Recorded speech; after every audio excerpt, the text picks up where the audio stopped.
Hi guys. আজ সোমবার সকাল এখন কটা? 11টা 11:30 হবে।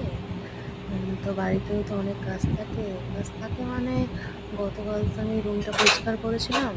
রুমটা ইভেন জিনিসপত্র, বেড কভার, প্লেটের কভার, বাঁধাকোষের কভার, তো ওগুলো তো পড়াতে হবে। এবং কালকে যখন শুকিয়েছে না তখন সন্ধেবেলা এবারে সবাই বলছে সন্ধেবেলাতে নাকি বালিশের কভার, ব্ল্যাঙ্কেটের কভার, লেপের কভার এইসব নাকি পরাতে হয়।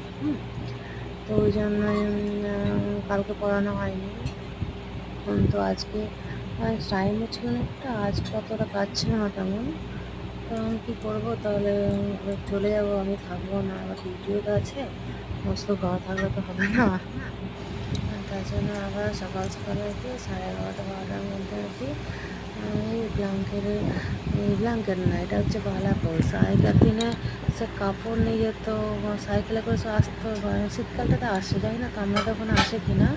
আমাদের এখানে সব আসে, 3-4টা শাড়ি নিয়ে যেত, বাড়ি থেকে করে নিয়ে আসতো আর কি। 1 সপ্তাহ বা 15 দিন পর আবার দিত। তো এটা হচ্ছে ওদের একটা বালাপোষ।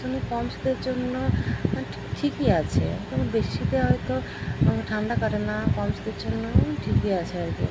তো ওইটাই আর কি আমাদের এটা করানো হয়েছিল, একটাই করেছিলাম।